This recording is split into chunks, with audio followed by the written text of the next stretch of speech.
Yo, how you guys doing? This is Coach Renz After 10. Let me get some people some time to get on. Sorry I'm starting 15 minutes late than I wanted to because YouTube didn't want to act right. YouTube didn't want to, well, one of my sources, one of my pieces of product didn't want to act right. My laptop don't want to act right. The tablet don't want to act right. But it's alright. We're going to make this work. Either way, we're going to make this work. And I wanted this to be on YouTube as well at the same time. But things just weren't working. So, we are going to give some people a few more minutes, a minute or so to get started. I want you guys to get ready because what we're going to talk about tonight, and this is going to be a weekly deal. But I definitely want you guys to start moving over to the YouTube channel because the YouTube channel is where I will be doing most of my live videos. So I definitely going to want you to go over there. Now tonight, don't worry about it because I'm going to definitely do Facebook tonight. Next week, it'll be YouTube. And next week, I might do if I can figure out this other piece of one of my other products, I'll do both of them. But most of the time, it's just going to be on YouTube. So tonight, we're talking about the difference between contract marriage and spiritual marriage. And the reason why we're talking about this tonight is simply because there's so much controversy between people as to what is marriage and when does marriage start and how do we build marriage and what's most important in marriage. Hey everybody, hey Stephanie, LJ. Alright, so we're going to break down the difference between what's a contract marriage and what's a spiritual marriage. How do we make sure that we're having a good marriage? What are some of the things we've been brought up believing as far as marriage is concerned as to what we should be doing and shouldn't be doing? And definitely if you guys got some questions, you know, make sure you say something. Oh, let me know if I'm turned sideways or if I'm straight up and if you can hear me. Let me know those things if you don't mind. I appreciate it. You know, haven't done a Facebook Live in a while. I am looking right now to see if I can do YouTube on a different software here. I mean, different program. See if we can get it done.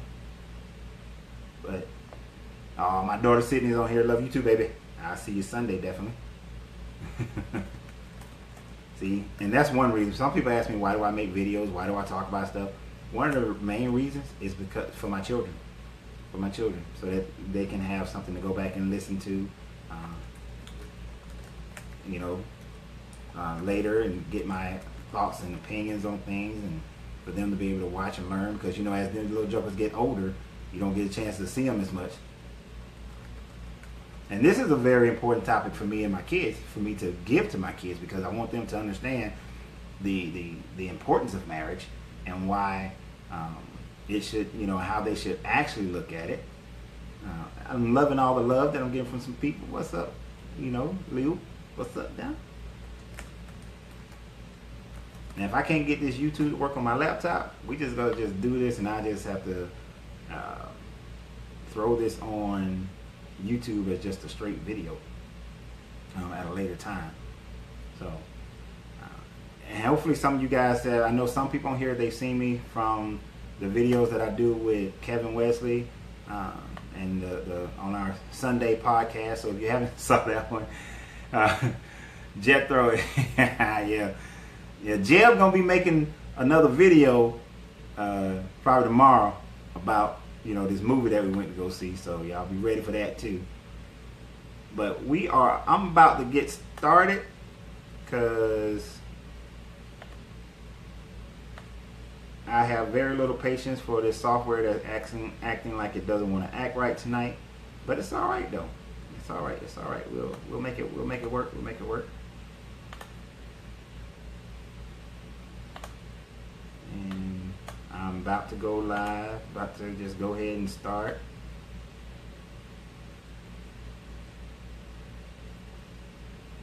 What up? Give us something good. Is it because you aren't technology savvy? Look, I'm technology savvy, little girl. It's alright. It's alright. So I don't care. If I can figure out YouTube while I'm doing this, then we'll figure out YouTube while I'm doing this. But okay, so let's go ahead and get started. And definitely, as I said, if you have questions anytime doing here, if I don't get to your question, I apologize. I definitely will go back and read everything, and maybe I'll be able to answer some of those questions then. I want everybody to be respectful in their comments and their thought processes. This is not a you against anybody against somebody, and we are really just here to learn from each other and to get an understanding so that we can have better lives, because that's what everything at the end of the day is about. It's about having a better life and understanding how we can have the best relationship we possibly can. So before we get started, let's get into some historical aspects about marriage, right? So many people, you know what, let's start from now and go backwards. When I was growing up, and if you watch TV and you listen to a lot of people, the main thing that they'll talk about is that you got to get married. You know, you want to grow up, you want to find somebody that you're in love with, and then you want to get married to them, right? And then you have some kids, and you grow old together. Okay? I got some questions about that. What happened to how to build a marriage? Why is it always about just getting married instead of having a marriage? I don't always agree with everybody, but one time Louis Farrakhan said back in the 90s, late 80s, early 90s, he said that marriage is not the end of a relationship, but it's the beginning of the relationship. But for so many people, once they get that piece of paper, and this is something I've heard from so many couples, once they get that piece of paper, they act like they reached the finish line, like they've achieved it now. Just because you got the piece of paper doesn't mean you've achieved marriage. All you've achieved is getting a piece of paper from the government that says that you're married, that gives you certain rights over each other as property and over the property that you own together. That's all that has achieved. So when I see people who are so caught up into the idea that the paper makes you married, I have to question their commitment within the relationship aspect of it. Because prior to 1938, see, 1938, most people don't realize income taxes became the norm for everybody in America. When federal income taxes hit, you had to have a document. Exactly, it's nothing but a piece of paper. You had to have a document to show that you was married so you can get the tax benefit. So when people say that they're following the law of the land, it's not the law of the land that you're following. You're just following the law that gets you some tax benefit, right? Right. The profit is not in the party, but in the partnership. So it's just getting that tax benefit. Before that, people, unless you was rich and you had a whole bunch of property, you know, to divide up, and you want to create legacy, you want to make sure that this person is recognized as your heir, you didn't do that. As a matter of fact, most Western cultures in the 16th century, all two people had to do was just go to the church or go somewhere and just say, hey, we said that we married. We went through a process where we devoted ourselves to each other, right? And the church would accept that. In the 16th century, 17th century, 18th century, 19th century, early 19th century, the church just accepted that you said it. You didn't even have to have witnesses. And one of the reasons why is because even beyond that, in ancient times, in pretty much every ancient culture, because I studied marriage for a while, in almost every ancient culture, marriage always began when the two people had sex. Sex is when the marriage began. When the two people dedicated, they may dedicate themselves to one another, then they would consummate the marriage, and then they will marry. It's kind of like if you're a Catholic, and if I have any Catholics on here, please correct me if I'm wrong, but if you get legally married or go through a ceremony but don't have sex, then you can get that thing annulled because you haven't actually gotten married according to them. So, again, where does marriage start? Marriage, does it start at the altar? Does it start with a piece of paper? Or does it start when you consummate the marriage as a confirmation of the fact that you've dedicated yourselves to one another? And one of the issues that I see with a lot of people is that we're so concerned about the financials. We're so concerned about property and protection that we forget about the actual spiritual commitment, the personal commitment that we're making towards one another, right? And, right, Lauren says she was in a relationship 21 years, and as far as they were concerned, they were married. And you were. There was a gentleman that I respected, big time respected, and he was older. He was like 60-something years old, had moved, met this woman. They were committed to one another, and you can say what you want, They went to the church, they had a ceremony, and their minister pronounced them married, but they never went and got paperwork. You know why they never got paperwork? Because he was 60-something years old. If he had married her, it would have messed up his retirement pay. It would have messed up his Social Security. She was a widow from a military veteran who was getting retirement. If she had gotten legally married to him, it would have messed up. It would have messed up her money coming from that. So they never got legally married as far as the government is concerned. But for anyone around them, these two couples, they were married, and they were married, and they stayed with each other until death, until one of them passed away. They were together. So you cannot. There's no way to justify marriage starts with a piece of paper. It starts when you go to court, because that don't work. It doesn't fit the bill. So of course, if you know me, I write down a bunch of notes.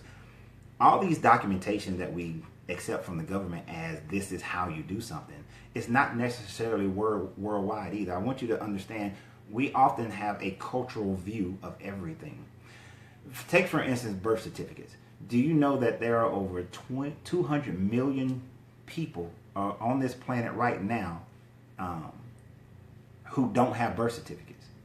But they're here. They're alive. They were born, right?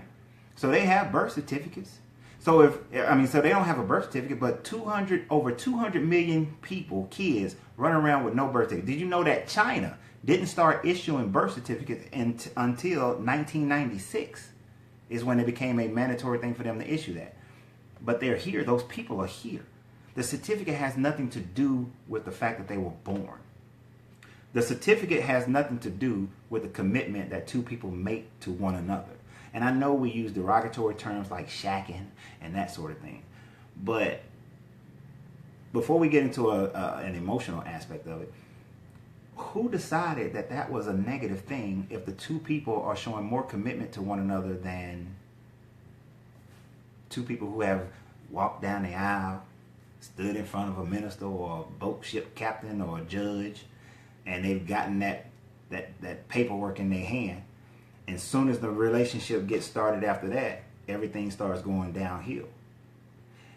I want to know, how many of you have heard somebody say that, sure, when you're doing all that dating and everything is all exciting and all that, but once you get married, then, it all starts to, go downhill. You're not going to be as excited about one another after that. You kind of start normalizing after that. How many of you have heard somebody tell you that once you get married, things start normalizing and you don't continue to have all the fun, you don't continue to do all the dating? Like, it's become an accepted thing in people's mind that all that stuff you did to get the person, once you get married, you'll start to move away from doing all that stuff. Don't you know that? Exactly. You hear that all the time, LaDon. That makes a person not want to be married. Why would I want to marry you if once we get married, all the things that got us to this point stops or slows down? Right? Doesn't make sense. I'm gonna have to check Chris Rock's thing out. That doesn't make sense. My grandmother used to tell me, she used to say that whatever you did to get her, you need to do twice as much to keep her. So you can't stop with all that. What you did. Yeah, exactly. Brandon just said and Brandon's one of my best friends, and we understand that. We that's something that's important. Because if when I met you, you used to wear heels all the time when I met you, but then all of a sudden after we get married, you want to wear them little ballerina shoes, we gonna have a problem. We gonna have some issues, pretty much. Just like if I was bringing you flowers, home all the time, and then all of a sudden I start flipping the script on you, you gonna be mad at me too. You're gonna say, what happened? Where'd all that that heat go? Where all that interest go? Where did all those things go? But that's the part that we don't talk about. We expect things to just happen, right? Expect things to just stay. There was a couple that I knew. And y'all ain't gonna know what I'm talking about myself, because I'm gonna just keep on that. There was a couple that I knew.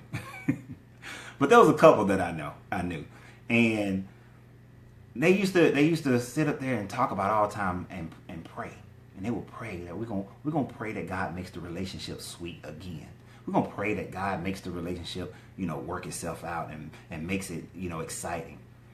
And I used to always ask, why are we praying for God to do something when you can just do that yourself?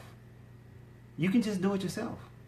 If you know that there is something that the other person that makes them feel special, makes them feel like loved and excited and, enthralled about your presence and want to be with you, why wouldn't you just do it? If you know that that person likes to go and do certain things or be in certain places, why wouldn't you just make it happen, make it so? If you know these things about that person, and you should have in order to get with the person, why wouldn't you just do it? If every time you used to see them before you got married, you always made sure that your hair was tight, you got your haircut going, the beard trimmed up, your clothes looking on point, why you stop that now? Why now when you leave in the morning and you come home in the afternoon, you looking like hell on a stick? What happened? What happened to that? All right. So and I'm not saying that you can't pray about your relationship, but if you don't have any actions behind it, all your prayer don't mean nothing. And if it don't mean nothing. And I know people who don't pray about their relationship, but their actions is what makes the difference. If you've seen some of my relationship videos, I brag on Brandon and Angela a lot because I see Brandon and Angela taking a lot of action in their relationship, right? And because they take that action in their relationship, they have a loving relationship. You got to take some action. All your talk is for nothing. Like when I meet someone now and they tell me who they are and how they're going to be in a relationship, okay, all right, let's see. Because when I see their action, that's going to tell me the spiritual part. That's going to tell me the part about them that's real and that's fake. Because everybody thinks that they the best thing since sliced bread. I'm going to tell you right now, I'm the best man that any woman could ever have in my mind. But my actions would be totally different to certain women. Certain women, I would get on their nerves. I might be controlling. I might be bossy. I might be too much of a pushover. I might, be boring. I could be, well, I know I'm corny, but I could be a whole bunch of different things to that person because that's how they perceive me, right? But in my mind, that's how I'm going to be, right? So, Brandon telling me that my head is too big. Y'all gotta understand, me and Brandon have a love-hate relationship. We love to hate each other. But Tina Glover said, God will teach you how to love your mate. Hold on, let me see that one. God will teach you how to love your mate because he knows just what they need. I'm not trying to discount anybody's religious belief as far as God is concerned. But I see too many people using God as an excuse. And as an excuse not to do anything about their relationship. I've seen people going up to the altar and praying and praying and praying and praying. But then I see them go home and be the exact same person and do the exact same things that they have been doing that causes the problems in the relationship. So God can know all about what a person's need is, but if you're not fulfilling the need, then all of that means nothing.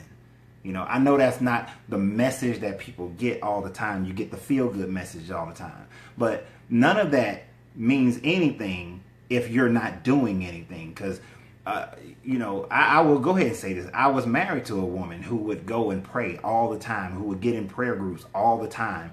But then when I would express what I needed in order for this relationship to last, which was the exact same things I expressed before we met, when we first met, and during the whole courtship process, and that was displayed during the courtship process, those all that prayer meant nothing when the next day, the next morning, it fell back into the same process, or it would show itself for about a good week or two, and then it will revert back to what the truth really is. So I understand your thought that God would make, God knows, but if the person doesn't do, it don't matter.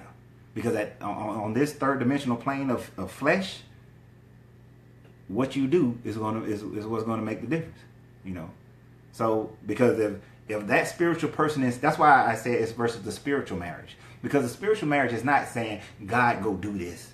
It's about your spirit getting it done. Your spirit doing it. Because if your spirit ain't doing nothing, then nothing's going to happen. Right? It's just like your spirit can say, pay the light bill.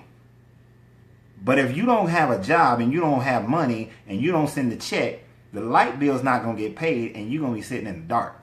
So if you think that you're just going to sit back and let an outside spirit move your marriage into a sweet, great, amazing situation, you're going to find yourself divorced.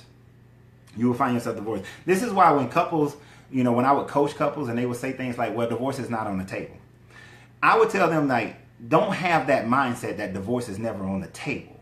I'm not saying go get a divorce, but what you need to understand is that divorce is always a possibility. That if you don't do what you need to do, it's a possibility. It can happen. It's something that does happen. If we look at the divorce rate in this world, right? The divorce rate is incredibly high. There are more people getting divorced than there are people getting married. Most people who get married end up getting divorced, is what I was actually trying to say. More people who get married end up getting divorced. So if you don't put forth what's necessary, you're going to end up that way. And that's just right. Exactly, Michelle. That's facts. That's just what it is. It's not what I want it to be. It's not what I hope for it to be. It's not what people pray it to be. It's just what it is. And here's the thing. It's prevalent all over the world. It's prevalent everywhere you go. I've been blessed enough to travel to many different countries with many different cultures. And it's the same thing. Now, you do have some countries where it's very strict, right? It is incredibly strict. It's hard for persons to get divorced. Women are dominated and treated still treated like property, But in almost every country, every religion, every culture, if people aren't doing the effort, aren't taking the effort, aren't doing the work, it don't matter. It doesn't matter about that relationship. It's going to be over. It's going to be over. So, and then one of the, and before let's go somewhere else. Let's talk about a little bit something different. One of the things that one of the reasons why people promote the certificate, the marriage license, which, remember, if anything is a license, that means that they can take it back. It's a privilege. It's not something that you own, right? Which is why the spiritual marriage is more important, because you own the spirit, right? Nora said, I understand when it comes to you have to work for right. You do have to work for the same goal. One of the things people get caught up on is the legalities of things. And this was a conversation that I was having before. They were saying that, well, if you don't get the marriage license, then you lose certain rights and protections. I can put anybody down as the person who receives my insurance. When as an independent businessman, when I get health insurance, it just asks me who's living in my house. I can put anybody who lives in my house. All they have to do is just live in my house to be covered under my insurance. When it comes to property, there's this thing called a will. You can just have a will. Then there's a power of attorney to give a person rights over, if I'm incapacitated, I can determine right now who is in charge of my body, or a living will.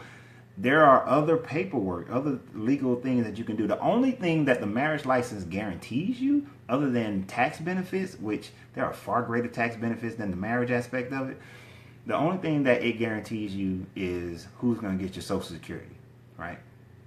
And Social Security don't matter.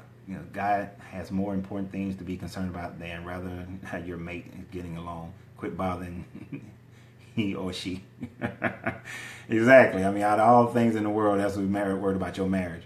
But as far as the legal covering, as far as covering of documentation and paperwork, the marriage certificate doesn't give you anything more than what you can get with a will or power of attorney, or when you do your insurance paperwork or anything like that, you can do it. So it really doesn't hold that benefit. This is why, if you look at Oklahoma in 2015, Oklahoma actually changed their process. You can go get the marriage certificate just from the clergy. You don't have to go to the state to get it. The clergy can give it to you. You can go to any other authorized person to get it done. So the concept of it is, the legal part of it is changing, right? I hope you're getting through everything okay. If you're talking to me, yes I am. But I think you're talking to, Demetria. So the thing about it is, what marriage really is, and I don't want to stick with the battle part too much, because I really want to focus on how we develop relationships, and we develop in a sense that causes us to be in the right relationship with people. And whether or not you get some paperwork or not really has nothing to do with it. We have to change our focus from focusing on paperwork and being covered if he leave you or she leave you, because you can get that coverage with other legal documents without allowing a judge to make the decision. That's my biggest issue. You should be making the decision. You should be able to say what property is going to be split up and given to whom. Not some outside judge should be making that decision about your life. If it's a child involved, child support it goes through the system the normal way. A judge should not be making that decision for you. 20 years strong, decent. Hey, see, good. 20 years strong. That's what I'm talking about. And what about states that leave property to the spouse only? Even though a state can say that they can leave property to the spouse only, if you have a will, the will can outweigh. Your will can allow for that to be contested, and everything can be contested. But if you are in right mind and you leave a will, then they have to acknowledge your will. This is why rich people do that. This is why rich people with finances, people with property, they have wills, right? Because they want to make sure the people who are getting what they want, the people are getting what they want them to have. But everybody can always contest it, right? Focus on relationship. Yeah, exactly. You got to focus on relationship. The best thing and one of the things I love about that I like. See, everybody likes the dating phase, because the dating phase, everything's exciting and you're actually putting forth a lot of energy towards one another, and you want to grow the relationship. You want to, you showing up on time, you doing things, you're always thinking about them, you calling all the time. But for some reason, when you get that piece of paper, everything starts to change. You start getting into ruts, because now you think you got them. People start letting themselves go because you think you got them. But once you get them, it even becomes more important that you continue to do the work to have them. So let's talk about some of those things that people need to do. It just so happens that another person had wrote something similar about this on Facebook on my timeline earlier today. Well, not my personal timeline, on theirs. It was in the newsfeed thing. They were asking men, what is a non? And I was going. This could be a conversation, a whole show by itself, but we'll just do it now. She was asking men, what could you do non-sexually to have intimacy with your woman? What could the woman do non-sexually to have intimacy with you? All right. One young lady, she suggested, and she's on here actually right now. You have to continue to date each other. Exactly. Dating is the honeymoon stage. Yeah, but let's never leave the honeymoon stage. I never want to leave the honeymoon stage. I want to stay in the honeymoon stage. That's the point, is staying in the honeymoon stage. So the one young lady said that a man should, one idea from a young lady was that a man could teach his woman how to give him a shave. And a dude said, no, we don't want that. No man wants that. And we learned from The Color Purple not to want that. I thought that part was actually funny. But I had to respond. And I was like, nah, bro, sign me up for some of that. To lean back and she, holding my face and rubbing some coconut oil on now and getting the good, taking the, and doing it nice and slow with a little jazz music. Man, whatever. You can call me mushy. You can call me a punk. You can call me whatever. But I tell you what, my woman gonna call me. She gonna call me her baby. She gonna call me her sweetie. She gonna be, we gonna have us a good little time right there. And that's just, we ain't doing nothing sexual, but it's that touch. You know what I'm saying? It's something intimate, because it also display trust. I'm trusting you to shave me. I know Celia was about to cut, Mister, but she had reason. I ain't gave you reason to cut me, woman. I gave you reason to love me. So, something like that. I actually wrote a comment in there. I wrote a comment. I said, you know, she come sit on my lap, rub the back of my head, you know, and put her hand on my chest, right? You know, that's what's up right there. Eden said a scalp massage. That's what I'm talking about. Get us, you know, there are so many things. Take a walk. Take a walk holding hands with your hands interlaced, you know, like that, instead of your hand like that, or y'all just walking, you know. What's that? Massages at night before bed without sex. That's possible, Byron. That's possible. Don't always end up that way. That's a hard one, bro. That's a hard. I might need a massage table to separate the space, because that's a hard one right there. I ain't even gonna lie to you. That's a hard one. That's a hard one. I must say for me. All right. They said, I'm saying, but I bet he goes to the barbershop to get it done and won't. Yeah, go and teach your woman, you know. And I know she said most men aren't about that. And the reason why I brought that example up, because dudes, however many dudes watch this, yeah, slow dance. Ooh, I love to just stop in the middle of whatever we're doing and just slow dance. But dudes, stop thinking that you got to be so rough and tough that you can't show any kind of softness to your woman. You know, you can be affectionate and still be a man. Actually, I think it takes more courage and more manhood to lay in your woman's lap and let her know you had a hard day and let her rub your shoulders, or, you know, to let her know that you're stressing about something and let her take care of you. You know, we're expected to do that for her. I don't think we need that too. We can show emotion. If you guys seen some of my other videos, I will tell you, you know, one of the problems of the male is that the male is just, everybody has male and female energy. But men, especially in America, have to act like all they have is male energy. And that's all they can do is just be a man and all that kind of stuff. I saw a dude, and he's not American. He came into my store today. His wife went outside with the kids. The money was in her purse. He held her purse while she was outside, and there was nothing.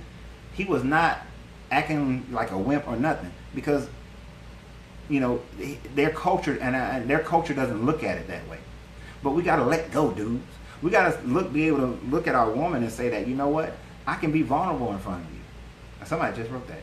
Yeah, yeah. It takes strength to show vulnerability. All right, color and spending more time together. You can be vulnerable in front of your woman and still be a man. Now, if the woman can't respect that, then maybe that's not the kind of woman you want to be with anyway, because that means you can never show emotion, and you got to keep that nonsense bottled up all the time. And if you got to keep that bottled up all the time, that's going to become toxic to your system.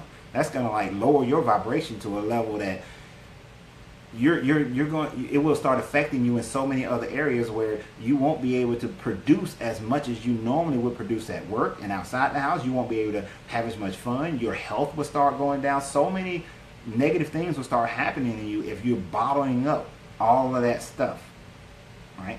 So you got, as a man, you need to be able to let that go and be soft.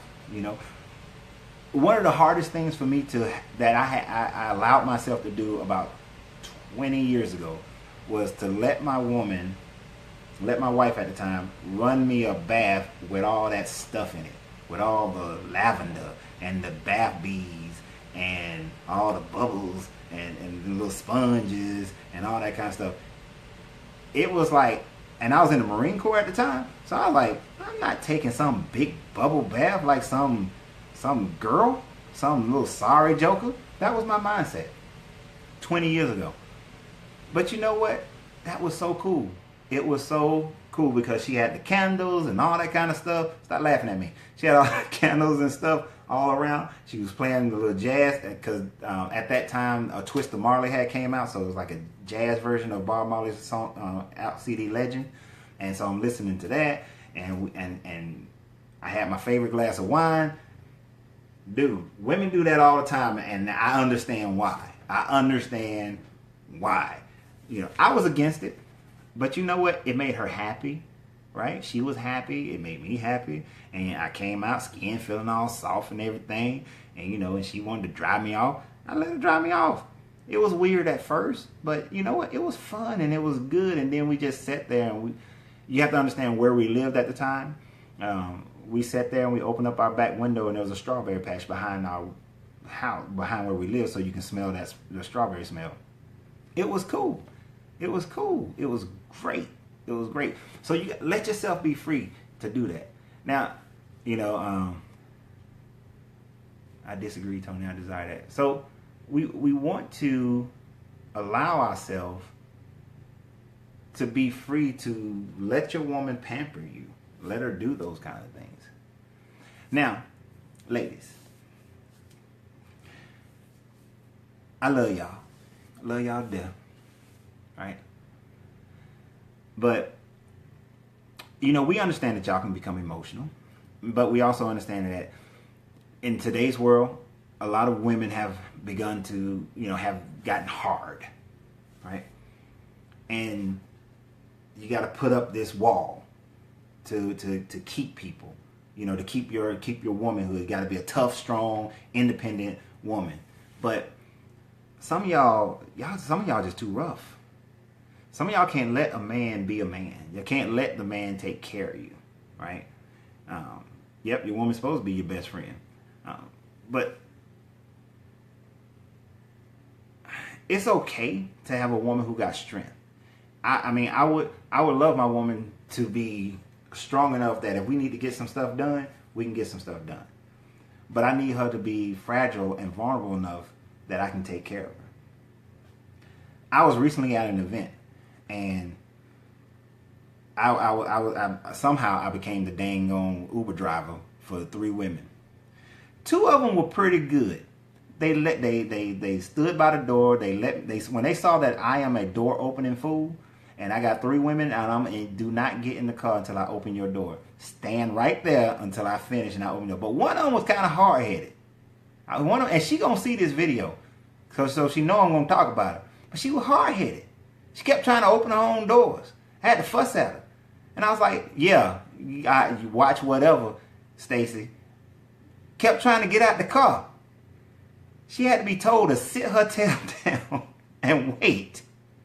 Some of y'all so damn independent. And I understand you go through a lot, you've been through a lot, and you've dealt with some jokers who they sorry.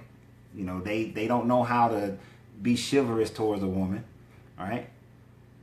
And yeah, it's like I don't need a man to open up the door for me. I can open up the door it ain't about your need, it's about let me take care of you. It's about let me show you some courtesy, let me show you some consideration. Let me, be able to, make you let you be a woman, right? But be happy about it.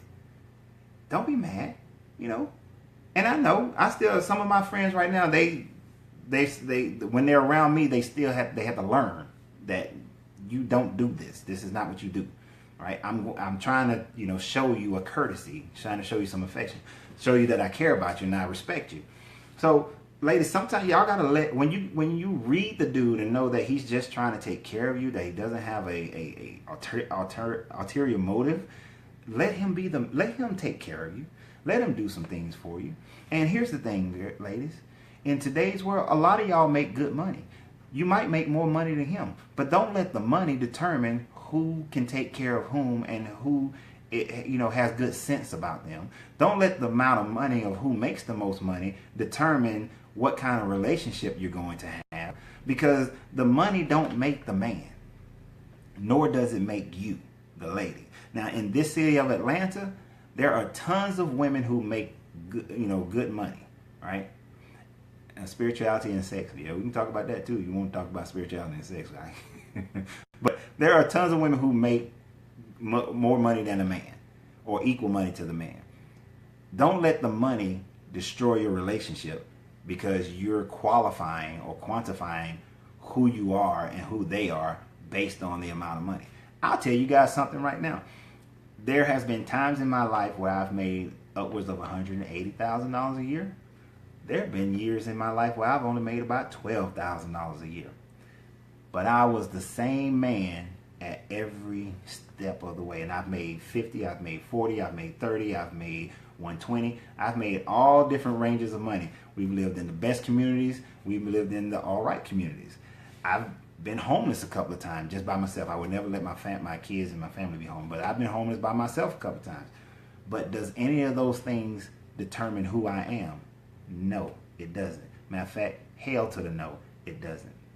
So don't let money determine, because you don't know where you or he may be in the next 5 years.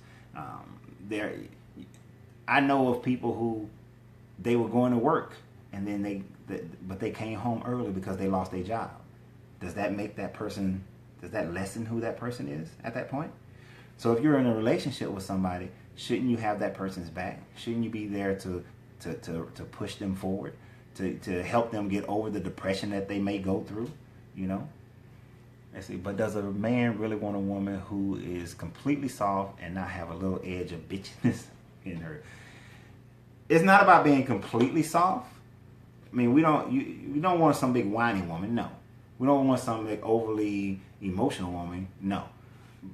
But we don't want some big, strong, rough and gruff. I'm always, going at you either. You got to find your happy medium, and then the dude has to be able to handle that. Money won't matter. That rich man will be quick to beat your head in. That's true. And a man with money, sometimes they are very controlling. But I was speaking with another young lady, and she was talking about how, she met guys, and she's a higher income earner.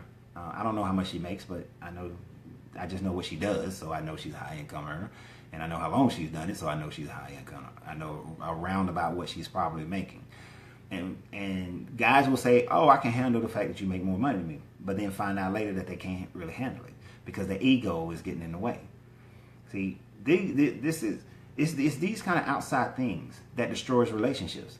That the spiritual connection is just never there because you're basing the relationship on everything that's exterior. Now, don't get me wrong. There are certain things that on the exterior that you may require in your life. If you're not attracted to the person.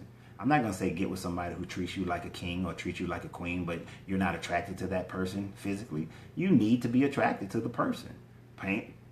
That just need to be part of it. I didn't read the article, but I saw an article caption that said that a woman, she saved her virginity until she got married and found out she had some bad sex. I'm not going to tell you to have sex before or after marriage. That's up to you. I'm not going to condemn you for either way, but you need your sex life to be on point. And if y'all can't fix it, you can't work it out, there's some issues, there's some certain things, then it just don't work. I mean, I've met people who tell me that sexually they're this, and these are the things they like to do, and they like to be, and all this kind of stuff. And then we get into the relationship, and all that proved to be false. I don't care how sweet you were. The fact that you're not that type of person is not going to work for me. And I said this in a different video a couple days ago. Let's say, at the same time, don't fuss a woman out completely because she's never had the doors open for her. Cut her some slack gently. I hear you. I'll cut her some slack. Yeah, and you're right. You got to cut her some slack. This is not going to sound how people like for things to say, but I'm not going to say that. You have to just teach. You have to teach. You have to teach people how to do it. You have to teach a person how you're going to treat them, right? I was going to use the word train. Really, you are training. Just everybody has to train the other person on how they want to be treated. But we have to take the time and effort and the willingness to teach the person how we want to be treated. If you're not going to take the time and effort to teach the person, if you're just going to expect them to already know how to treat you, then it's just not going to work. You have to go through the process. If I meet you today, I don't know who you are, how you are. I don't know your upbringing, all that sort of thing. So I'll have to tell you, look, if we're getting in a car together, I'm going to open your door. If we're walking into a building, I'm going to open your door. If we're getting ready to sit down, I'm pulling out your chair. I am here to take care of you as much as I possibly can. It's all right, Stacey. I got you next time. Next time you'll know better, Stacey, and you won't have to worry about it. And that's why I kept making you be the last one whose door I opened, because I was making you wait on purpose. But it's okay. We'll talk about that later.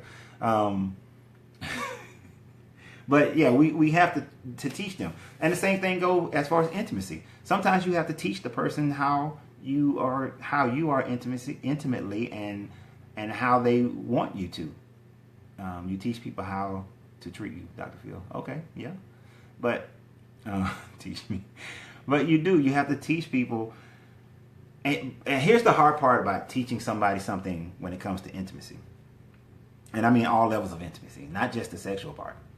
Is that people think that they are already top dog and their egos can't handle the fact that they're not. So they are unwilling to learn. They take it as a personal offense. It's kind of like when I was a sales manager at this computer training school. I had this one person, every time somebody told her no, she took it personally. And I used to tell her, they're not telling you no, they're saying no to the product.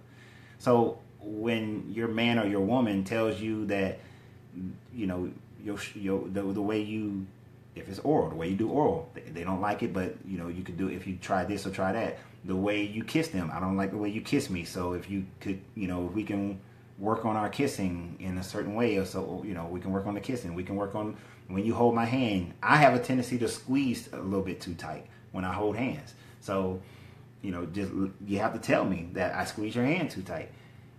But I can't take it as a personal offense. And that's the thing. Too many people take it as a personal offense because somebody says the way you do something intimately does not make me happy. You know, it does not give me that feel good. You know, the way I have a tendency to frown all this up. And one person who, I mean, we're just friends, but when I first met her, she used to always, you know, doing this because she was like, you're always looking at me like you're mad at me. You know, I had to stop doing it because, you know, I'm saying I didn't recognize that was something I was doing, but that's how I made that person feel, right? So we have to be willing to teach, but we have to be willing to be taught, right? So if like you were my woman and you was telling me that I wasn't the way I'm intimate towards you, you kind of don't like this or that, I'd rather you tell me. Don't wait 6 months later to tell me. Don't wait 3 years to tell me. I need you to tell me like right then. Like it could be the first time or the second time, but I need you to tell me, because if you don't, then I'm going to keep doing what I think you're liking here, and so I need to know. But we can't let our egos get in the way. When those things get done by a man, a woman should watch and pay attention to how he's teaching you. He shouldn't have to tell you, I will open the door and I will pull out the chair, so let me do it. You wrote a story over here, girl. Uh-oh. You wrote so much it said see more. Actions are the teaching. True. Actions can teach. Now understand, I'm with you. You tell a person, but when you're teaching somebody, different people learn differently. So you have to figure out how that person learns. So we can tell by words, then we can also teach by action, right? Now, sometimes we also can get other aids to do it. Like, I'm going to tell you guys a little crazy thing about it. I learned a lot from movies, to be honest. I learned a lot from movies. When I was younger, a lot of my mannerisms I learned because I used to love watching James Bond, right? Love watching James Bond, right? Connecting is a process. Yes, connecting is a process. But a lot of the James Bond movie inspired me to become the type of person that I am. It actually inspired me to speak correct English more than going to school and being in class, because I used to love the way that James Bond would speak to people. So James Bond inspired me a lot. Billy D. Williams, and I'm showing my age a little bit. Watching Billy D. Williams in some of those older movies, because my mom used to watch those movies, that inspired me of what type of man I wanted to be. But then also watching a lot of the action movies, that inspired me in certain ways that made me change my behavior. So I learned a lot just by watching movies and seeing how, you know, I want to be. I know he's not as favorable to some people right now, but watching Bill Cosby and the Cosby Show, he was corny, but his corniness made his family happy. So James Bond wasn't a true player. He was. But watching Bill Cosby and the Cosby Show, the corniness that he did, you know, how he treated his kids and how him and Claire used to flirt with each other all the time, and, you know, he make his little corny little... If you watch the Cosby Show, he makes a lot of little corny, intimate innuendos towards Claire in the show. But I used to watch that and be like, yeah, that's how I want to be when I get married. We women have never had those courtesies shown. We just jump to do it without thinking because it's just never been done before. This is true, and you won't. If it's never been done for you, then how you gonna know? You know, that's why guys, you know, you don't want to be on the first date or first meetup with me, because we about to have a 4-hour conversation, because I'm about to tell you all kind of stuff. I'm about to tell you everything, you know, and then I'm gonna be reminding you of a bunch of stuff over and over again. So a guy should, but both sides, we should tell each other everything about each other, right? That show was positive for us black folks, taught us a lot about family. It sure did. That's why I love that show. I don't care what they say about the man today. I love that show. I'm not going to throw, what's the saying, throw the baby out with the bathwater? No. But, you know, all of that stuff, it goes in where we are teaching the person that we want to be with how we want to treat them and how we want to be treated. So, and that's one thing. And I learned a lot from watching movies. I learned a lot from reading. I've told you guys plenty of times before, I was a big old nerd, and I was reading Shakespeare over and over and over again, you know, when I was like 14, 15 years old. And a lot of the themes in the Shakespearean plays, you know, those things, they captivated me. So I learned how to string words together in more of a poetic flow actually by reading Shakespeare. So when some of the comebacks that I would have towards women, they were like, oh, that was so sweet. That's where it came from, because I kept reading, and I kept reading it again and again, and studying and studying and studying. To love a queen, you must have a king's heart. You do. And the king's heart is really, you know, being willing to be vulnerable to your woman and being willing to study her and learn from her. I mean, what good king doesn't study and learn his people? A good king will study and learn his people so that he can best serve his people. That's the job of the king, right? A good queen does the same. She does not look at the poor people, the people in poverty, and say, let them eat cake, sarcastically. But she looks at the need of the people, and she takes care of that need. That's how the king and the queen should interact with one another. Until we start doing that, then all our marriages, all our relationships they're just shallow. They're just, you know, placed in front of us for no good reason whatsoever. They're just something for us to do, or something for us to have, to slap and say, have a title, to be able to walk around and say, I's married now. That this is my man and this is my woman, you know, but really y'all can't stand each other. I've been in a situation when I was sitting in the car waiting to be let out, and the guy yells back as he's walking away, you better get out. Your hand's broke, and Miss Hunter, you should just leave that dude alone. Same for some men who've never been taught how to be a gentleman until it meets a woman who used to have those things done for her. Right.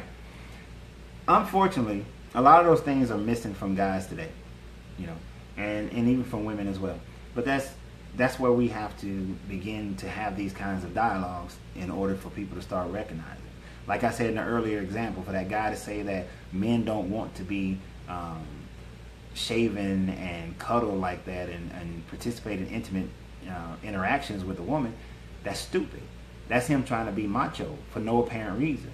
You know, I did one of the most watched videos that I have on YouTube is a video of me demonstrating how to give a woman a foot massage, right? And there was some hate comments in there. Some guys making some hate comments, but I don't even massage no woman's foot and all this kind of stuff. And I thought, you're an idiot. You letting your woman go get a foot massage by the little people who doing her pedicure? You're stupid, you know? Manhood is not being taught to these young boys. They're not. So we still have to teach them, but you can still learn, right? Right. And we can get past this whole culture thing, you know, get back to the days of Barry White, Teddy P. But like I said, one of my most watched videos showing how to give a foot massage to a woman. Techniques, what you need, what you use, all that kind of stuff. We should be learning how to do that. You know, there's nothing wrong with a guy learning how to do that. We got to get out of our ego that prevents us from learning how to do that, that says that I've been seeing these Thug Nation people on TV and that ain't how they act. Well, I can tell you this: a lot of those people, a lot of men who have kept their relationships and their woman just adored them, they may show you one thing, but behind closed doors, they doing something else. Behind closed doors, they're a different kind of guy. A foot massage is like foreplay for me. Yeah, I'm telling you, dude, y'all better learn how to rub them feet, get in between them toes, everything. You know, get in between. Get it in now. You know. I did, but it was so humiliating, and now I just find myself opening my own door. Don't open your own door. Kick that joker to the curb. I have no patience for it. I have no patience for that. But now we got to learn. You got to learn how to do those things. You definitely have to. I've read, and people don't want to read books. They don't want to read books about it. You know, if you read a book on Tantra, or the Kama Sutra, or a book on how to give massages, a book on something about intimacy, you know, do the thumb up thing. If you read a book on that, right? And it pops up and I can see your face. So if you're a dude, I want to see if some dudes have. I always try and marry my. You want to marry your pedicurist? It's crazy. All right, see, I see women giving thumbs up. I ain't seen a dude with a thumbs up on have read a book on how to get. Okay, I got one dude. I got one guy who actually read a book on how to better take care of your woman intimately. Because, trust me, Tantra is not just about sex. It's about intimacy. You know what? I ain't supposed to be talking about Tantra tonight. That was going to be a whole nother week, a different week that we was going to talk about Tantra. All right, got another dude. It's about intimacy, right? Men learn to read books about how to love. Men learn to. We should. There's a thing in Tantra. Now, don't do this. Don't do this with everybody. Okay, I'm finna tell y'all something. But I'm giving you a warning. You can't do this with everybody. In the tantric practices, there's a thing called a heart hold. It can be sexual, but most of the time it's done non-sexually, just intimately. And y'all gonna have to go look it up because I ain't gonna tell you what it is. But when you do a heart hold, you develop a connection with that person, right? Many doctors tell parents to do this with their babies for like the first year, to do the parent-baby version during the first year, right? He grew up with Luther, but they do this during the first year. And that heart hold can, if you do that with a person, you do it consistently with your mate, you guys will start to develop a connection with one another that will become incredibly strong. And from that connection, you'll find yourself doing other things that lead to you guys having a wonderful and blissful relationship, because it begins a process that Napoleon Hill coined as hypnotic rhythm. You begin to change the rhythm, the frequency, the vibration in your relationship, because you're taking out time to do this heart hold. This is why you'll see couples who go and they take dance classes together. They develop closer, more romantic, more intense relationships because they're spending that time merging with one another in order to get the dance, right? If you see somebody who really know how to do some of them sexy salsa dancing, because my next woman, we doing some salsa dancing, but when you start doing that, the heart hold works the same way. You just without the dancing, you sit in a yab yum position and you know hold each other in certain positions and breathe together and look at each other a certain way, and then you can say affirmations towards one another. If you spend 5 minutes doing that, you know, at least 2-3 times a week, spend 5 minutes doing that, your relationship, yes, heart hold is very powerful. Your relationship can grow and get so deep. But if you're doing that, make sure you're doing it with somebody you want to do it with. That you're trying that both. But if both of y'all are willing to do that and do it sincerely, then you're going to develop. Then you're headed in the right direction. You should be developing something that's real, something that's long lasting. So I only recommend heart holds to couples who are serious about being with one another. Couples who really want to do it. Yeah, Josh said, yeah, you can't be doing that with thoughts. No, you can't. You don't do a heart hold with just anybody. To me, a person has to prove themselves that well, you not prove themselves. That's the wrong word. I usually don't get the most. I usually get the most resistance to that idea from married women. Yeah, married women are something. Married people are something special, but yeah, that heart hold is very powerful, and you got to make sure you know who you're doing it with. Now, if you're married, see, that's the problem. That's what I'm talking about. When you get married, all of a sudden, people don't want to. They don't want to do stuff no more. Here's why: they think they got you. They think they got you. That's why the married people don't want to do it, Eden, because they think they got them. You know, I've seen couples, and I've been in relationship situations where the person says, "Well, we married now, so why do we have to do a heart hold? We're married now, so why do we have to take a walk and hold hands? We're married now, so why do I need to, take you out and date you?" I've seen married couples been married for like 40 years, and all they're doing is being roommates with one another. There's no compassion. They're more apt to make stabs at each other than to say something loving towards one another. When they do that, hey Janelle, they get into that married state, and all of a sudden, they feel like they don't have to do it. They don't have to do it anymore. And that's that contract mind. That's that contract married mind. That's that we are married and we're staying married and we're just going about our little rut in life because I got you now.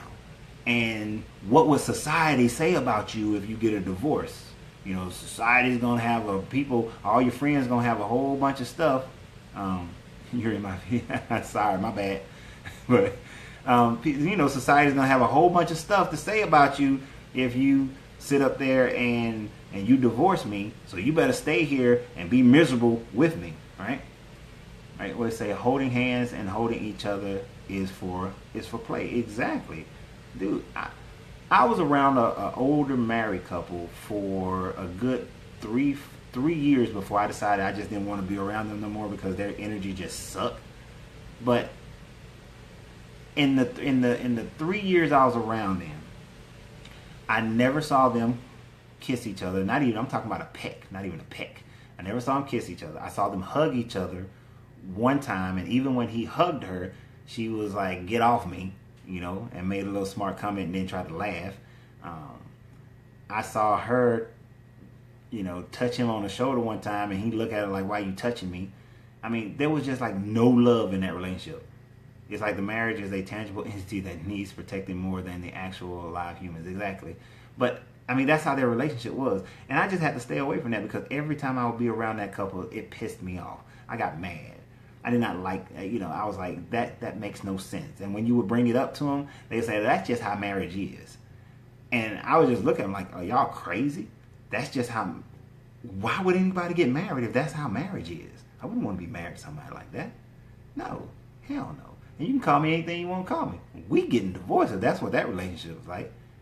I see heart-free couples more than I see anything else. I'm thinking heart-free means that there's no love in the relationship. And that is the problem. If that's what you're seeing, because that's what I see a lot of. I see that a lot of that too. You know who I see who are in love? I see the people who are dating. I see them, they in love. There was a little couple right outside my store earlier, about 30 minutes before I started this. They were leaving Starbucks, and them jokers didn't want to leave. They just standing there kissing each other. Didn't want to go home. And that is what is amazing. But then you see these other couples, they just walking, doing their own thing. They on them daggone phones the whole time. And I remember I met this girl, and every time I saw her, I went to go see her. The first couple times I went to go see her, she spent all this time doing this.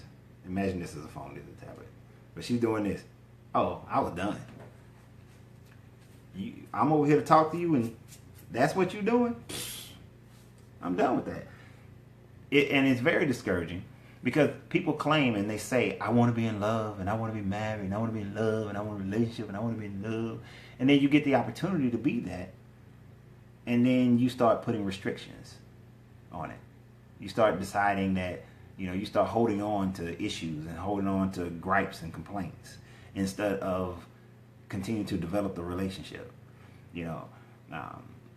I tell women, look, if I'm doing something that irritates you, I need you to tell me. I need you to tell me immediately. And if it's something that if I can't change it, then I just can't change it. But if it's something that, I believe is not worth me holding on to this in order to have a great relationship, I'm not going to hold on to that, But people don't do that. They get into their little ways and ruts, especially after they get married. All of a sudden, I got you. I ran into that before, Coach. Made her pay for her food and never spoke to her again. I'm not even mad at you, Josh, for that one. I'm not even mad at you. God, dog. I don't know if I can be that. I don't know if I can do that. I might go ahead and pay for it, but I'm going to let her know you ain't getting no calls from me no more. Josh, you just raw. We're going to talk about that later, Josh. That was funny. I don't know if I can do that. I'm gonna have to think about that one. But I know I've been too soft sometimes on people, so sometimes they need to know, because I've been in that situation where I'm not being treated the way I wanted to be treated, but I'm still treating her the way. I know you're honest, but I'm still treating her the way that I like to treat women. I'm still opening doors. I'm still taking on dates. I'm still buying little cars and flowers and, still trying to do all this stuff. But she's not treating me the way I want to be treated. And I just keep doing it. All right. And then all of a sudden, I think, in my brain, they was getting complacent with it. Then all of a sudden when I'm like, okay, this relationship is over, then they like stand there looking dumbfounded. Like, well, what happened? Well, I told you, and I gave you tons of warning, and I told you I'm not the kind that's going to stay here. I'll treat you great up until the day I leave. They really do believe that they can have each other as if their mate can never choose to leave. Exactly. Which is why when I was going through premarital counseling, and you have that conversation, they're like, how I was saying earlier, oh, divorce, and she would say, well, I believe that divorce it should never be on the table. And the counselors, the couple who was doing the counseling, was saying that, yes, divorce should never be on the table. And I made the case that, no, divorce should always be on the table. You should always know that divorce is on the table, that this relationship may not work. Because if you know that there's a possibility that it may not work and it could end, then that should hopefully make you do what's necessary to keep and maintain the relationship. But when people think that, oh, no matter what, we're never going to break up, that means I can act a straight damn fool and we're never going to break up. That means I can stop treating you the way I treated you to get you and we're never going to break up. That means that I can say and talk to you however I want to talk to you and we're never going to break up. See, I have never called a woman out of her name. But based on that mindset, I can call you whatever the heck I want to call you and you're not going to leave me. No, that invites a person to become lazy as hell. That invites the person that when you get home, they look like hell on a stick. So when you left them that morning, they might have been looking decent, depending upon who left first. But then when you get home, they look like hell on a stick. So why am I motivated to be intimate towards you if that's how you looking, right? It's not going to work. That's when you cut the zip down. But and that's the point. That's why I say divorce is always on the table, because divorce is always a possibility, and people need to know that. Here, let me tell you why it works. You know that if you don't show up at work on time, consistently, you keep showing up late, what's the result? Your ass might get fired. Right? You might get fired. You probably will get fired. You know that you can't come to work and talk and not do your job. Always turning in your reports late, not getting the job done. Whatever your job is, I don't know what it is. You're a plumber and you never fix you never fix any of your client stuff. Eventually, you will get fired. You know that, and you know that getting fired, the church says it's not an option. Yeah, the churches, they need to stop. That's why they got so many divorces going on there. But when they say it's not an option, and okay, so if you're not doing your job, you might get fired. If you get fired, you won't be able to pay and keep your mortgage or your rent. You won't be able to keep your car. You won't be able to buy food. There are immediate consequences to you not doing your job, to you not doing whatever you do that makes you money. There are immediate consequences. The problem with a relationship is that you don't see nor feel the immediate consequence. And because you don't see or feel the immediate consequence of you not showing the person the love and appreciation, not showing the person the intimacy, not showing the person the respect, because you don't see that on an immediate, you think that you got all day to get it right. You think that you can play around with it. When in truth, you don't have that much time to play around with it, right? You don't. You don't have that much time. Eden said the fastest growing divorce demographic in the country is marriages over 20 years, and that's not an accident. She is absolutely right. Divorce is always on the table. Personally, I'm going to live my life in it. Personally, I'm not going to live my life in an unhappy relationship and marriage, and you shouldn't. Picture of just scared to talk about. Oh, I think he's saying the preacher is just scared to talk about sex. The church is sacred. Is scared to talk about sex, right? And they are. They're scared to talk about sex for the most part, and they'll just say that it's a beautiful thing. And no, they need to get down into it. And there was, when I was younger, there was this one little old lady at this church that I belonged to when I was a kid. And every year at women's, when they would have their Women's Day, she would tell the women that you better go out, what you think whatever you saying, them little nasty women out there doing to your man, you better go out there and do what that nasty women are doing to your man if you want to keep your man from going to them nasty women. And I used to die laughing because that lady was like 80, 90 years old. But that was some serious wisdom going on right there. Serious wisdom. Because if you look at people back in the 40s, 50s, 60s, it was common thought that the man is going to have his good woman at home, and then he got his little freak of the week. She out in the street. But in today's world,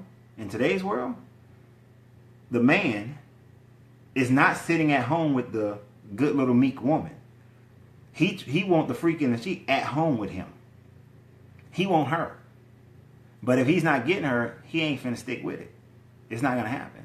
And a lot of these older relationships are starting to say, well, why am I staying in this unhappy relationship when I can have fun and I can enjoy myself? Matter of fact, one of my old high school buddies from 30, 40 years ago, he done got divorced and then he got married to this woman and they having the best life ever.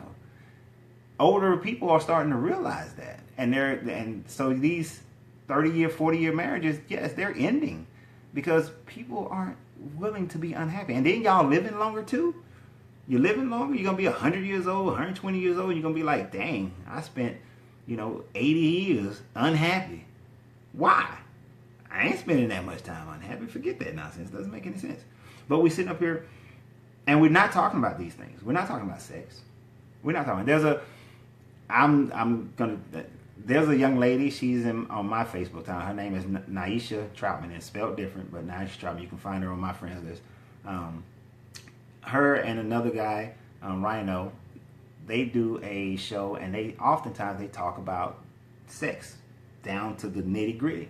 The conversations that they have on their podcast every Wednesday evening is a conversation that should be going on in the church, should be going on in the mosque, should be going on in the synagogue, should be going on at the kitchen table, should be pulling your son to the side, pull your daughter to the side, should be having these conversations.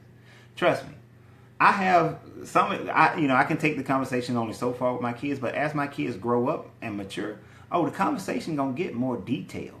It's gonna get more serious about, what they need to do. My kids gonna know you need to be free. You need to be free, period. Free in your sexuality, free in your intimacy.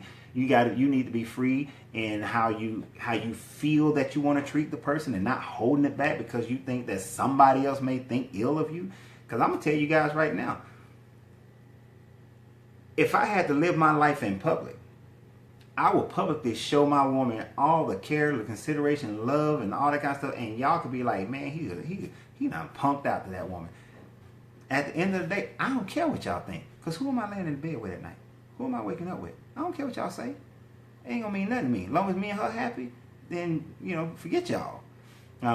Religion is not real, therefore is not qualified to discuss sex.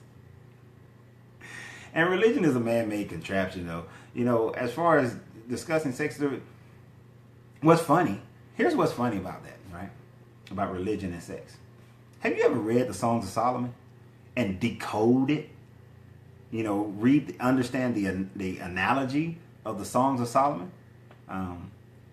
Wait, let me read this one before I go on. If my wife wants her toes sucked once a week, then I'm going to suck them. because the next Negro will do it. You are absolutely right, Byron. Because I'm gonna tell you, when I was younger, if a woman told me to suck her toes, I'd be like, "You done lost your god doggone mind."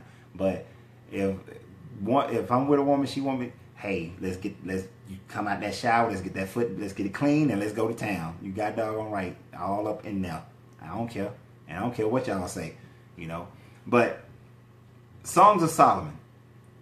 If religion was serious about trying to teach people about how to have a beautiful, intimate relationship, then have a beautiful, intimate relationship, then they would teach what Songs of Solomon really is saying.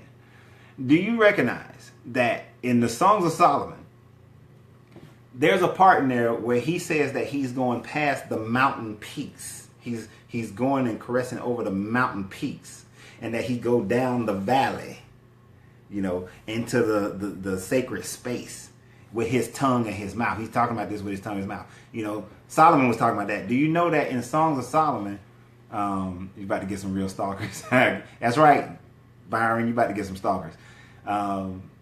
In Songs of Solomon, it talks about how she's like, oh, it's noontime. My man out in the field. I'm finna go out there and we finna get butt naked in the garden and we finna throw down. Right? That's what Songs of Solomon talk about as well. Do you know that in Songs of Solomon, when the other women are talking about her man, she like, y'all ain't talking about my man. I'll cut y'all. You keep talking about my man. But in Songs of Solomon, they got some freaky stuff going on, because she talk about how she go, you know, cross the desert and down to the oasis in Songs of Solomon, you know. So church don't teach that. Religion don't teach that book. I don't even know why they got it in there if they don't want to teach it. But that book right there, hey, that's a book that needs to be taught constantly. Because if they really want to save some marriage, teach that book. Teach that book. Songs of Solomon. Teach it what it really means. So I'm with you. Religion and churches, they scared to talk about it. They just want to put it up as, oh, just pray and just be good to one another and don't defile the married bed. The fact that you are withholding, you are defiling the bed, the closet, the den, the kitchen, the laundry room, the garage. You defiling all the whole house because you should be, you know, working it all over the house. You know, quit trying to be like, oh, we only can do it in the bedroom. We can only do it with the lights off. We can only do it in missionary. I know a couple, they said their church taught them that the only time they can have sex is when they're trying to produce a child, and the only way they can do it is in missionary position. And I thought that they were nuts, and they were nuts. They were crazy as hell for thinking that way. But they went to some little whacked out church that they believed that that the people from that church were the only ones going to heaven. So, but yeah, the churches need to teach this stuff. They need to teach. The synagogues and the mosques do too. Everybody needs to teach this stuff. It needs to be taught how to have great relationships. That should be like a high school requirement class to teach that. Is it right for a man to only be married to one woman? The terminology that you just used, is it right? To say right, if it is, why? And if it is, why is it so hard for men? It's not about right. See, right and wrong is going to come down to societal norms. You go to some societies, you go to Saudi Arabia, it's perfectly right for a man to have more than one wife. You go to a certain area of Nepal, and there are villages where the woman has more husbands than you know, she has more husbands.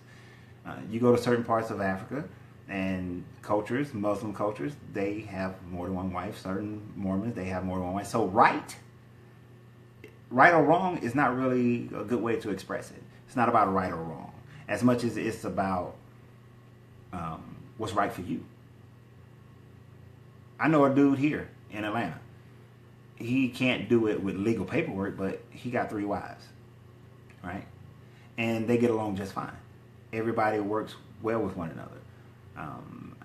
I know some people, they are, I think it's called polyamorous. They're in a polyamorous relationship where they're married, but the other woman is part of their group, of their relationship, and they function in that way because everybody has the maturity to do it. You see, Western culture has convinced you that it's wrong, right? Western culture has move. Hey, I don't know if you want to move to that village in Nepal because they still washing clothes in the river, so go right on ahead. But right or wrong has nothing to do with it. It's about what you are willing, because like Western culture, what I was saying, Western culture has you believing a certain way based on some biblical understanding, which is odd because in all the Old Testament, people was having 11 wives all the time. The guy who actually named became Israel had multiple wives, had 2 wives, and then had babies with a bunch of handmaids as well, and slaves. And it's highly debatable, but our Western society, culture, changed what the religions taught. Not religion changed the culture, or religion teaches the culture, but culture teaches the religion. Western culture says no. American government says no. But long as you don't do it with legal paperwork, then who cares what other people think about it? And then who cares what other people think about it? So it's not natural for a man to have just one wife, or vice versa. Now, that is a question. Now, when you think about that from that perspective, you think about natural. It is natural for people to procreate. It is natural for people to have that desire. Men and women have that sexual desire to be with one another and to procreate with one another. Solomon had 300 side chicks. Sure did. No, actually, he had 300 wives and 700 side chicks, which is even worse, right? But the thing about it is that I lost my track of brain. But if you don't get into don't get legally messed up by trying to have legal paperwork. But if a person, if you got a man and he wants to have 2 or 3 wives, and the 2 or 3 wives are in agreement with it, who is anybody to say that is wrong? Because I can find it in every religion where it was okay, and then I can show you where society is actually what changed the religious standpoint on it, not the religion. So what I say is, do what works for you. I had this thought at one point, and of course I thought about it totally financially. I was thinking about it as an entrepreneur because I was like, I find me 3 high income earning women. We go build some businesses, and we got and a couple of them stay home and take care of the house. We can build an empire. That's what I was thinking. I was thinking about it in those terms some years ago. I was like, we could build an empire. Just think about it financially. Now, emotionally, the question is, can a people handle that emotionally? If you grew up, is marriage in itself even natural? Not the type of marriage that we have today is not natural at all. It's completely unnatural. That's why I wanted to even talk about this subject, because the marriage today is not natural. It's contractual. It's not spiritual. But if you can get your emotions wrapped around it, if people cannot be jealous, the man or the woman, whoever is in the single position, if it's the one man and multiple women, or if it's the one woman and multiple men, what that one person has to be able to do is equally distribute out the emotion, equally distribute out the contact and that sort of thing. Treat each one, he or she would have to understand how the other ones feel that love and everything, so that they can so I know Josh is starting stuff, but how to make everybody feel that they are equally all important in the relationship. When I spent some time in Saudi Arabia, Dubai, Jebel Ali, Bahrain, Oman, and I spent a lot of time over there with a lot of people who were in that kind of relationship. And one of the things I recognize is that it was the man and they had multiple wives. The women all got along like sisters. Every time I saw that, they got along like sisters. They all had their responsibilities within the households, and they took care of the households and did their job. Now, of course, the first wife was always the one who was kind of in charge, but everybody knew what they were supposed to do, and everybody handled their business. And I remember sitting and talking to one guy, because I was only like 20 years old the first time I saw it. I was experienced with it, and I was sitting at the guy's house, and I was like, well, how do you handle it? And he was telling me, he said, well, I got 4 wives. He said, so each one has their night that he goes and he sleeps with that particular one. And they all fine with it. Now, he was like, how sometimes women, when they live together, they all get on the same cycle. He was like, now they all have their cycles at the same time, but his first wife, who was older, she doesn't have them anymore. So when they're all on their cycle, he sleeps with her. But when everybody's fine, he just alternates down the line with each woman as far as who he sleeps with. They go shopping together. They go do all the other stuff together. They're more like sister wives, like that show, all together. So, their system was working. All the kids, understood everything, but they grew up in that situation, right? They grew up like that. And if you grow up like that, your concept of it is different. The only reason in America we have such a violent response to that is because that's how you grew up. But if you grew up in that system, you would think that it's perfectly natural. And you would have good situations and you would have bad situations, just like we have good marriages when it's just 2 people and we have bad marriages when it's just 2 people. It's all about the maturity of the people and the emotional ability to handle that situation.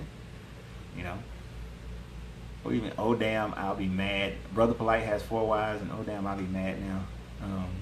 But yeah, it's really about, can you handle that? And coming from an American standpoint into that, you might have some trouble at first. It might be a little bit emotional. That's where it really would take like some people with some strong minds and a strong heart and being able to talk through things honestly about the whole situation. But as far as marriage, Josh was saying marriage being natural, not the way we do it. If we were making marriage based on our emotional and spiritual connections, it would be. Hey, I had to chase a giraffe off my porch. What did I miss? Oh, I don't even know what a gaff. That word. I don't know what animal that is. Maybe I can't spell anymore. Well, I know I can't spell anymore. That damn spell check now messed me up for the rest of my life. But you guys got any more questions? I love doing quick Q&A as much as I love to run my mouth. Keisha Wells, I just talked about Songs of Solomon and the deeper passions in that book. Yeah, Songs of Solomon, I ain't gonna lie, I was very interested in sex when I was younger. Still am, but Songs of Solomon, man. I used to read that book over and over again when I was like 12, 14 years old, 15, 20, 30. I was reading Songs of Solomon. If I didn't read, if from today forward, if I never read any other book in the Bible, I would read Songs of Solomon. Songs of Solomon would be the only book that I would read, because the only thing that I'm concerned about is me and my woman having a beautiful, blissful relationship. I was telling somebody the other day that, you gotta go read it. I was telling somebody the other day that if I had to move somewhere, if you give me the woman that's just like, oh my damn, that's my woman, right? We do you believe in soulmates and twin flames? I'm gonna get to that one. We would just move to an island. I could just move to an island and not even have to deal with many other people, just as long as I got me and that woman. Songs of Solomon, and we doing our Songs of Solomon lifestyle. I can go live on a ranch with just me and my woman. We do our Songs of Solomon lifestyle. I ain't gotta, that's a hell of a book. Do you believe in soulmates and twin flames? Now, I did a video about twin flames a week or so ago. In essence, do I believe in soulmates and twin flames? Yes, to a certain degree. You see, the twin flame is the male and female energy inside of you first coming together. The Hindu people called it raising the Kundalini. When I spoke about the Hindu the Buddhists have the Yab Yum, and the Hindu has the Yab Yum. It's the yin and the yang.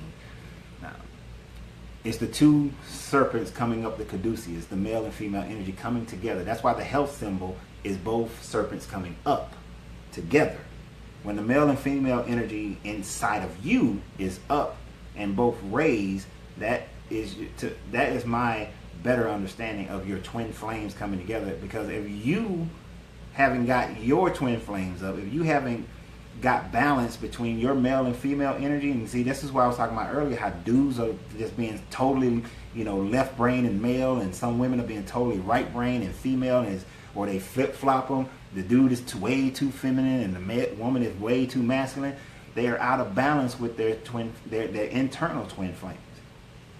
Until you become get in balance with your internal twin flames, you can then match up with somebody else who have found balance in their twin flame.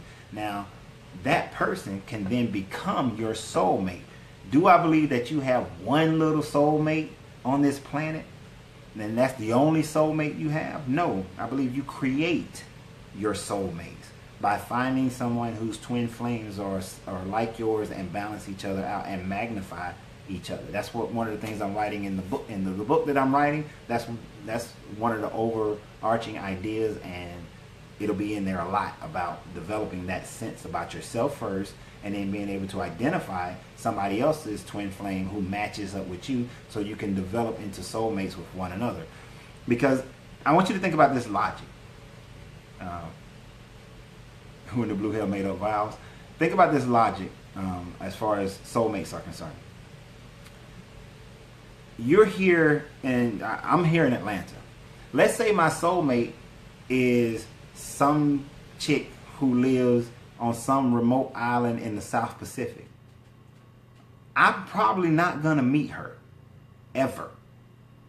So soulmates are created by you first getting your twin flame, getting balanced with yourself. Because I may never meet that person. If that's my only soulmate, I'm not going to meet. So that means that most people are walking around in this world, the 7 billion people on this planet, will never ever meet their soulmate. Unless they just happen to be born in the same city or move to the same city or something like that. So now, we create our soulmates. But first we have to get that balance within ourselves. And somebody said earlier, who created, I don't know if this is making noise when I touch it, who in the blue hell made up vows? Some religious person made up them vows. Every ancient culture that I've studied, when folks got married, yeah, they had ceremonies, they developed ceremonies, but marriage really was, first of all, it was bargains. This is my son, that's your daughter. I have a daughter, I'm going to pay you some money to take my daughter off your hands and marry your son. Others were, this is my son, this is my daughter. We want to keep power in the family, so we're going to marry each other so we can acquire more power. So a lot of marriages were deals, but the ceremonies were there to make people feel like, to create a whole pageantry around it. So the vows came as a part of the pageantry. But the marriage actually began when they had sex. They go and they have sex, and then that's when the marriage begins. That consummates the marriage, right? That's why, and even though, some of you guys know I'm not Christian, but I know a lot about the Bible. But that's why, God dog, I forgot the name. I think it was Laban, who got killed because he kept spilling his seed. He wouldn't spill his seed inside his brother's wife, and the brother got killed. I think it was Laban. So he wouldn't do it because he was not consummating the marriage. He was not spilling his seed. He was not allowing for procreation. He was, not fulfilling the marriage duty. So marriage always started there. Matter of fact, in the ancient Jewish tradition, which is where we get the best man idea from, the best man's job was to stand at the door, wait for the groom to say, hey, we done did it. We consummated this thing. Yeah, I got me some of that. Oh, thank you. Onan and I knew I was getting the name wrong. Thank you, Josh. But, yeah, that's right, Onan and But, so they getting it. The best man, the groom peek his head out the tent or the room or whatever they was doing to say, well, we not consummate this thing. And then he announced they are now married, right? That was the best man's job. That was the best man's job. So, it always started then. The vows and stuff, these are things that created by men, created by people, by societies. The exchange of wedding rings didn't even begin. I believe that began around the 14th century. It's somewhere around in there in Western culture where the exchanging of rings happened around the 14th century. People who are Seventh-day Adventists, they don't exchange rings. They actually, most of the time, if they exchange any gifts, it's usually a watch, right? It's a watch. So we have all these things that people created, man created. You know, people used to pay dowries. Nobody pays dowries anymore, but and it's dying now where the girl's family pay for the wedding. That tradition is dying because that comes from the payment of dowries. So a lot of these things that we have are just made up stuff based on society. You know, a lot of black people like to jump the broom because I don't know which African tradition that comes from, but the broom jumping, and now it's the tying of the cords, because that's become it's something that's in now. That was in for a while. I don't know if people are still tying cords together, but we make up stuff. 100 years from now, there's no telling what a marriage ceremony would look like. We would just be doing all kinds. Hell, we might be telepathic a little bit. We might just put our foreheads together and express mental alpha wave sharing. There's no telling. I didn't have the Bible or the Word of God when I married my wife 20 years ago. We went to the church, but we were still in the world. Okay.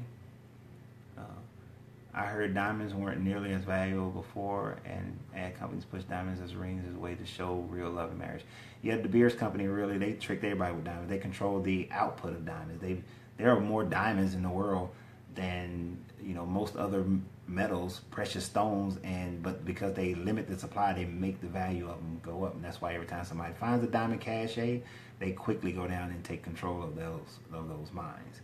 But the other comment, I'm not exactly sure I understand what you're saying, Byron, but if I ever get married again, personally, it won't be in a church. It might not. It probably won't even be in front of anybody. It'll probably just be me and her saying, "Look here, woman, I'm yours and you mine, and we ain't going nowhere, and we dedicated to making this thing work." It'll probably be a little bit more sweeter than that, but that's all it needs to be for me. I don't need to do any of those other things. All I need to know is that we gonna do this thing, and we gonna keep working on this thing, and we ain't never gonna get. If it start to get stagnant, we gonna have to, we gonna have to kick it back up. We have to always challenge each other to new levels of showing each other that we love each other. And it doesn't take a lot of money. It doesn't take any money at all, really, to show somebody that you care. Money makes it easier, but money can also make you lazy. Money can make you real lazy, to be honest. I got married in circuit court. Yeah. Money can make you... Have you ever thought about how money can make you lazy in a relationship? Money can make it easy for you to just go to the movies all the time, and you think you're dating her. But all you do is keep going to the movies all the time. Money can make you think, I took her out to eat. And that makes you lazy because all you're doing is eating. I hear women talking about how big and expensive weddings and makes my stomach turn. Yeah, I'm not having a wedding ever again. So money can make you lazy as far as your dating. You should be mindful of that. You should be creative. The Christians believe God has to be in it in order for marriage to work. That's the point I'm making. Well, so if the Christians believe that God has to be in it for it to make it work, what about the Hindu marriages that last till death do us part, and they're happy and they're ecstatic and they have all this love and pleasure and romance in their relationship and they do great things? Or the Buddhist couple, or the Taoist couple, or the Confucius couple, or the African tribal culture, or the spiritual couple, or the couple who's atheist and they have these great relationships. What about those couples, right? I understand what the Christians believe, but the Muslim couple believes exactly the same thing. The Buddhist couple believes exactly the same thing. The Hindu couple believes exactly the same thing. And all of them think the other one needs to come get their person in order for them to have it. So at the end of the day, it comes down to you. It comes down to you. What you do is the only thing that matters. How you participate in the relationship is the only thing that matters. You treat the man funny, your relationship ain't gonna work. She treats you treat her funny, it ain't gonna work. Byron, the highest percent of divorce rate are Christian marriages. And that's an interesting thing now.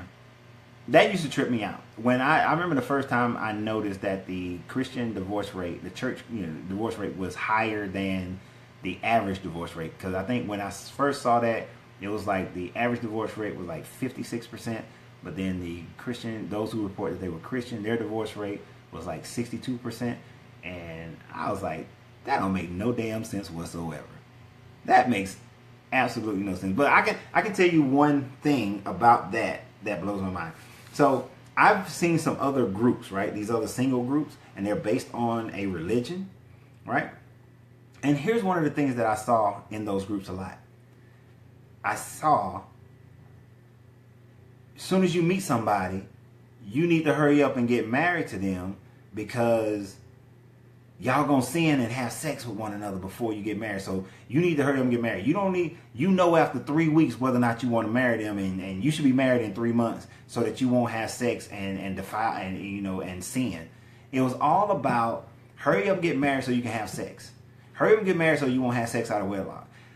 Although the religious single groups that I kept seeing, that was like the main focus. Get her, you meet somebody, well, y'all need to hurry up and get married because you don't want to be tempted and have sex. And then they get married and then they break up because you didn't take the time to get to know.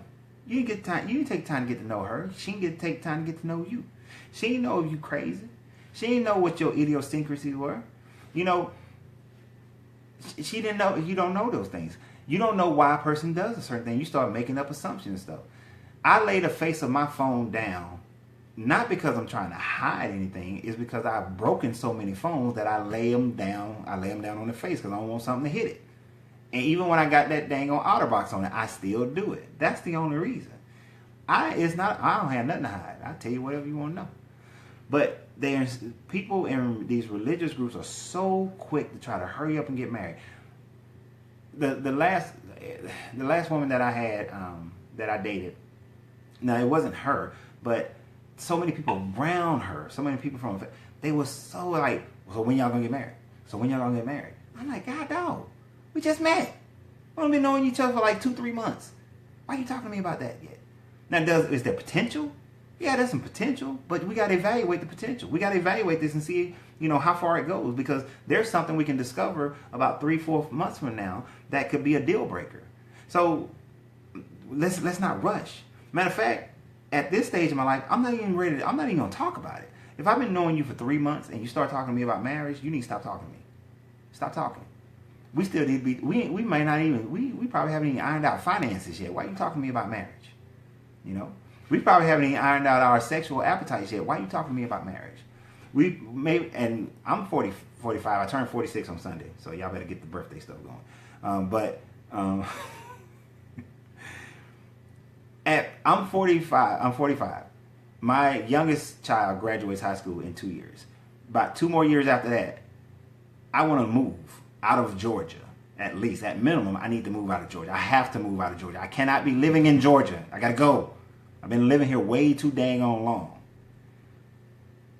I need to know if she can handle that. Can she move? Or are we stuck here? You know, and if we are stuck here, am I going to be able to deal with it? How much traveling are we going to be doing? Because something got to supplement it, right? I may not discover this in the first couple months. So we got to get these things ironed out.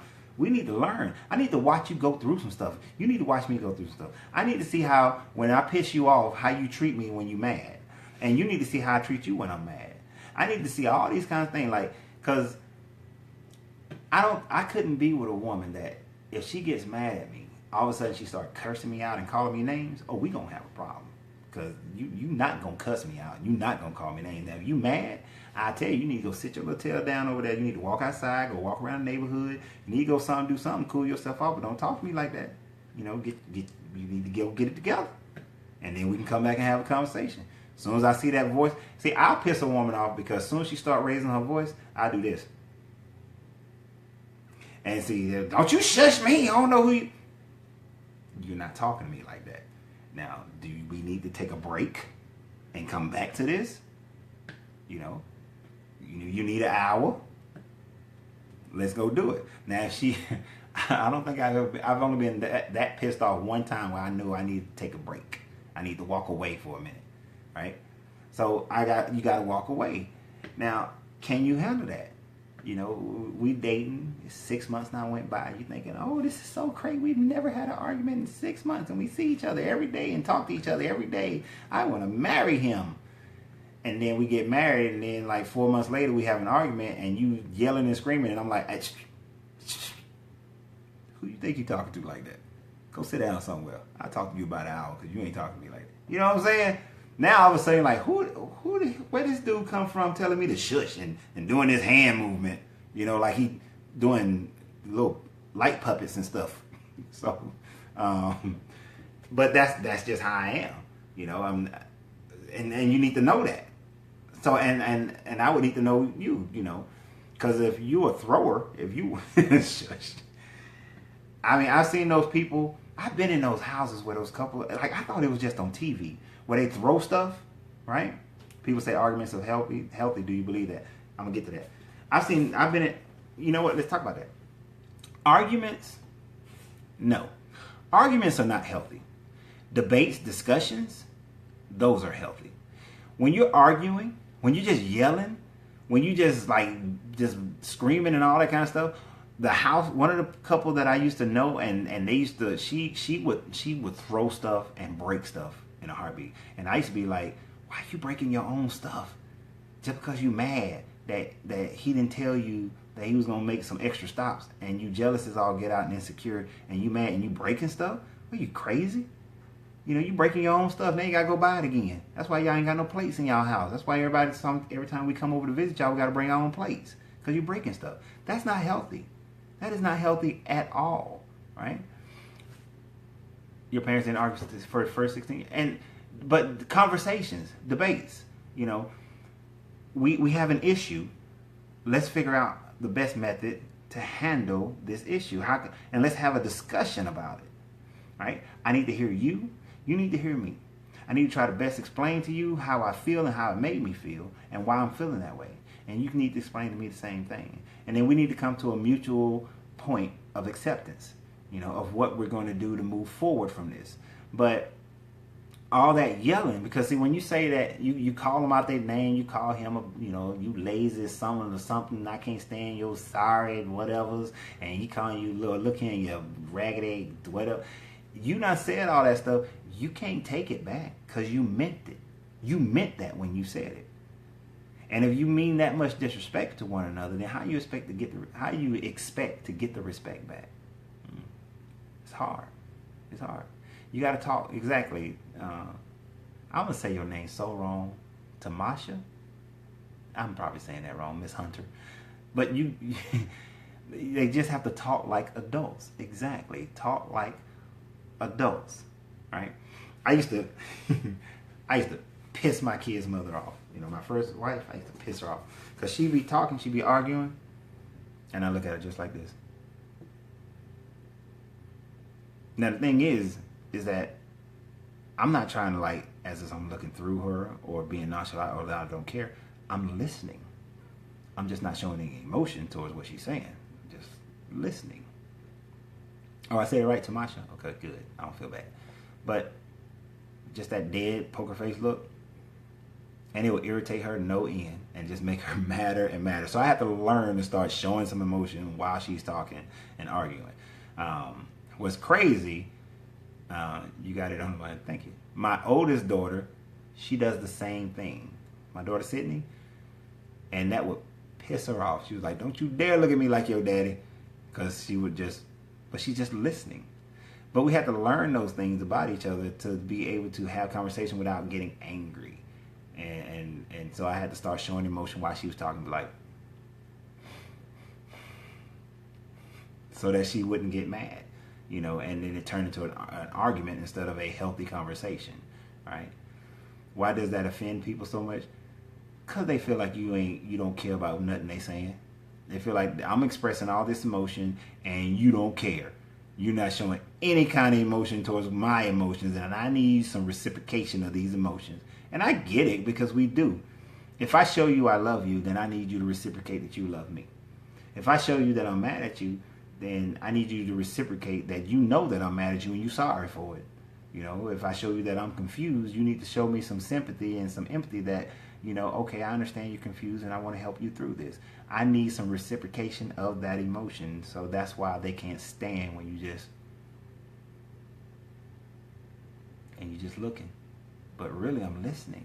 I'm trying to make sure I don't miss what you're saying, that I got full understanding. So I had to explain that, but it didn't really matter because you wanted the reciprocation. Anger is so counterproductive. Right. Anger that is unfeathered is counterproductive. You attack my child, I'm angry, and I'm going to go and I'm going to whoop your tail. You are trying to attack my woman while we out, and I'm going to be angry and I'm about to whoop your tail. But unfeathered anger, and I understand what you mean, Tamasha, and you're right. But unfeathered anger, just when you're just yelling and screaming. And I seen one of that couple I was talking about. I mean, we was in the Marine Corps. She got so mad, and she cut up all his uniforms, right? Cut all his uniforms up, and threw them all out into the yard. They lived in base housing, so everybody found out. And so all that anger she displayed.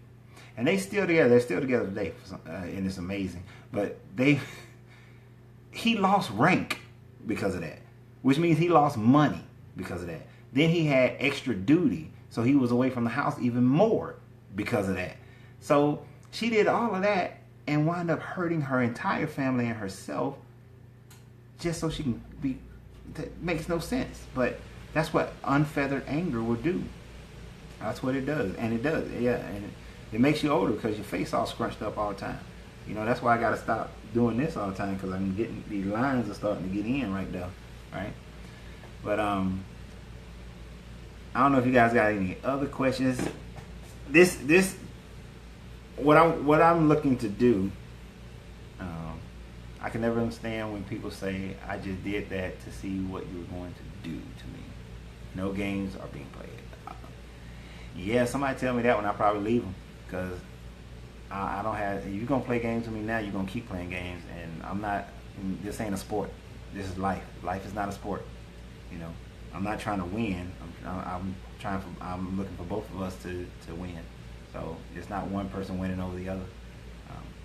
But we're going to get ready to take this to a close, guys.